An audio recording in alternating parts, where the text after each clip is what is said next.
En fait, j'ai l'impression d'être depuis tout à l'heure devant un tribunal. Le tribunal devant lequel j'assiste aujourd'hui, c'est le tribunal contre l'islam et contre les musulmans. Et malheureusement, il n'y a pas les accusés qui ne peuvent pas se défendre. Et je crois qu'il faut arrêter à un moment donné de penser que tous les musulmans et toutes les femmes voilées sont des femmes soumises.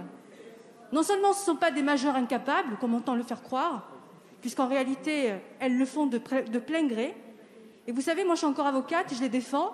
Il y en a même qui divorcent parce qu'elles veulent porter le voile, parce que leur mari ne veut pas qu'elles portent le voile. Et c'est elles-mêmes qui veulent le porter parce qu'elles considèrent que c'est un chemin de spiritualité.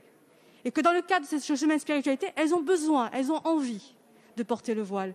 Donc je crois qu'il faut arrêter de simplifier le débat en disant que c'est une soumission, elles n'ont pas conscience de ce qu'elles font. C'est pareil, je veux dire, ce ne sont pas comme les étudiantes que vous avez visées tout à l'heure.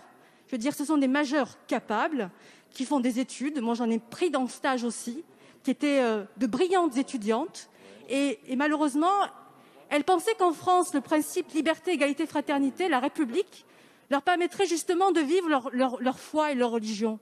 Et en faisant ce que vous faites, en leur limitant leur accès à l'université, mais aussi dans les transports, à l'espace public, vous enfreignez même à cette liberté, d'égalité et fraternité. Vous ne leur laissez même pas le choix de choisir. C'est ça qui est difficile. C'est ça qui est incompréhensible. Le vivre ensemble, ça ne veut pas dire le vivre pareil. On peut être différent. C'est ça le pluralisme. On peut être différent et vivre ensemble. Et d'interdire le chemin de l'école des mères qui sont voilées, c'est l'interdire même l'accès à l'enfant, à l'intérêt supérieur de l'enfant qui peut peut-être à ce moment-là connaître une autre religion que la sienne. Et en faisant le blocage, que vont-elles devenir en fait? Que vont-elles devenir? Est-ce que vous pensez à leurs blessures? Est-ce que vous pensez à leurs enfants à elles? Comment vont le vivre aussi? C'est ça qui est assez incroyable, de pouvoir légiférer sur une liberté fondamentale, de croire ou de ne pas croire. La République est laïque. La République, on doit la protéger. Et elle s'applique pour tout le monde.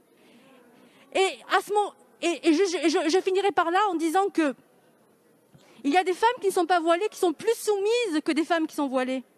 Ça aussi, c'est un problème. Elles sont sous l'emprise aussi de leur mari. Donc ne ramenons pas le débat à un débat sur un tissu, mais revenons sur des choses plus essentielles. Cette loi, l'objectif de cette loi est une loi contre la radicalisation. Cette loi n'est pas une éradication du fait religieux. Attention à ce qu'on fait. Merci.